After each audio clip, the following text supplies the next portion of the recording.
like many other big cities, has its fair share of drug problems. Today, the cops are targeting suppliers bringing the drugs into the area.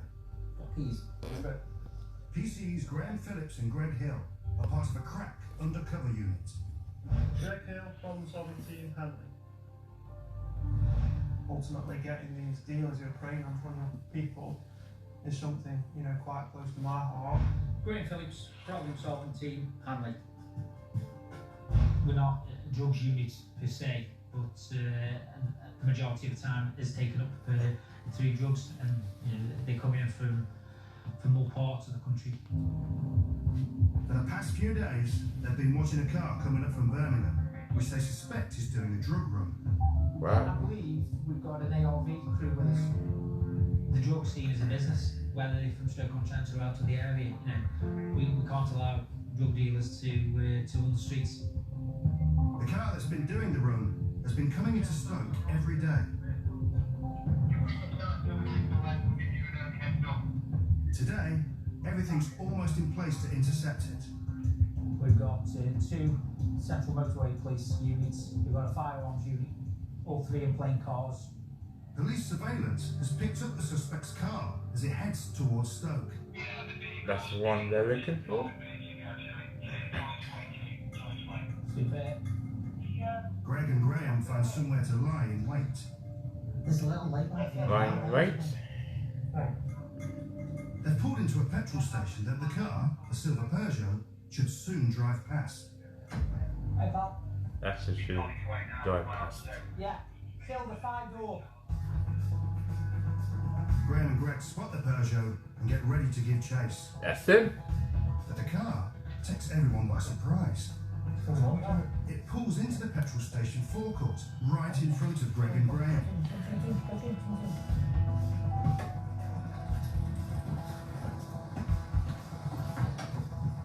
Stay there.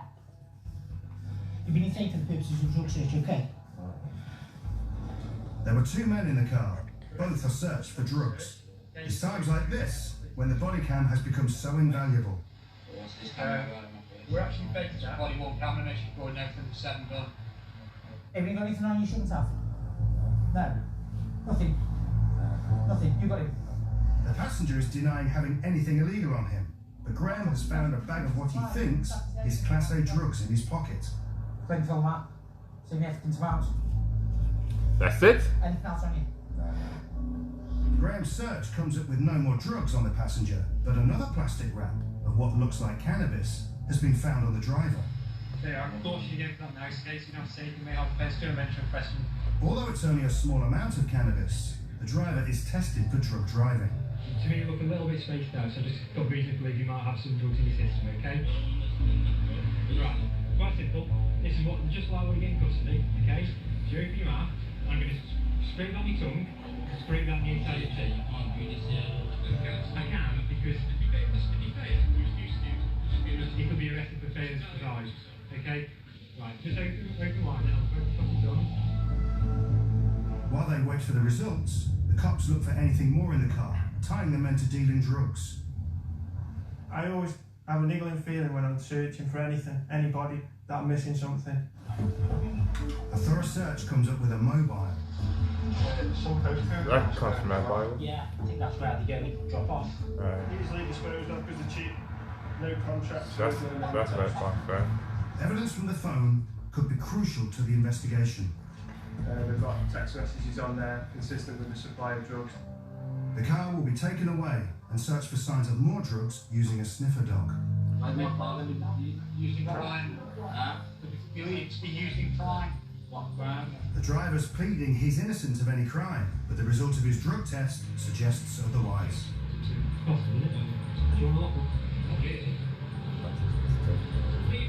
He's going to be locked up for driving whilst under the influence of a controlled substance. That's it. It's going down. Later, the drugs are tested. Mark tests the white-coloured wraps first. This bottle is the actual testing fluid. I'll just dampen cotton wool and then open the wrap. It is almost like crystalline form. really need to jab the rocks and crack. This is quite sensitive kit, quite accurate. Me mainly for me.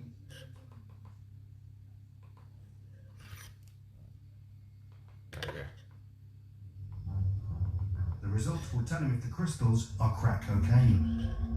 Everyday test that we do, quite a few officers who are trained in it. Because I'm an expert witness, I can actually also test it and give a valuation for it as well. This red line that's come above the little notch, you can see the notch, that indicates with this kit that it's positive for crack cocaine. These are approximately 0.1 gram, 10 pound deals of crack cocaine. What I'll do now is I'll test the little wraps which are in cigarette papers. I won't be surprised to find when I open this that it'll be a brown powder. To Mark's expert eye, this looks like heroin, which needs a different test. What you do is put the heroin in, crack the vial in the middle, shake it, and you probably see without even shaking that it goes from an orange to almost like a purple colour. Yeah, and that's indicated heroin. I'm expecting it to be around, yeah, including the wrapping, it's 1.7, so it's a £10 deal. It's a £10 deal. Mark counts 30 reps of heroin and 98 of crack cocaine. So you're talking over £1,000 for drugs in just a small wrap. It's why it's such a lucrative market. In my opinion, as a drugs expert, this is definitely proof of possession with intent to supply. This isn't personal use. He's got some questions answered. There's enough evidence to charge the 18-year-old with supplying drugs, but Graham and Greg need to get as much information as they can from both suspects. Kids who we lock up, they've always got some kind of history. It's like a gradual escalation of their involvement in crime. Quite rare that the first time a kid gets locked up, he's got 128 grams of heroin and crack cocaine in possession. If the gear was in the car, The driver has tested positive for driving under the influence of cannabis. But Greg and Graham need to know if he's involved in dealing the Class A drugs. the NPR activity, he's coming to Stoke daily, and it just happened the day he's been caught and stopped. He's got a lad on him, he's got 1,300 quid worth of drugs. That's what he's going to explain away. The driver is the first to go into the interview room with his solicitor present. Okay, this interview's been tape recorded on PC 935 Graham Phillips in Hamlin Police Station. What is your name and date of birth? The driver gives them this information, but to every other question, he refuses to answer. That's it? What car do you drive? Is it a silver Peugeot? On the end. Yeah, cheers. Okay, cheers. He executes his right to answer no questions, he answers no comments to all questions we put to him. So he's given no reasonable explanation as to why he's driving somebody to Stoke-on-Trent on a daily basis with £1,300 worth of drugs. The teenager, who had the wrap containing heroin and crack cocaine, is up for interview next. So this is your opportunity to tell me all about it. Okay, come on. He's given more time alone with his brief. He's caught in the headlights, isn't he? He's struggling. The next few years of his life depends on perhaps what he says in the next 15-20 minutes.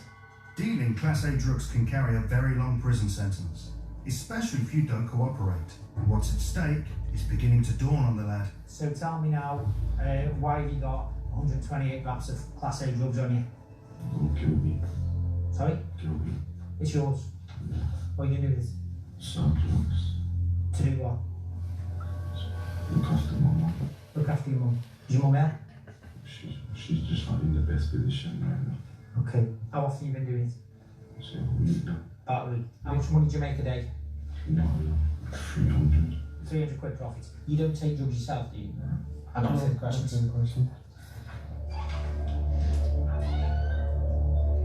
Another surprise. I think it's sinking in, it's dawning on him slowly that he could potentially be spending the next 3 years in prison. Was that worth it? Wasn't it worth it? Bear in mind, if you say he's doing it for his mum, if he goes away for 3 years, because he'll look after his mum now.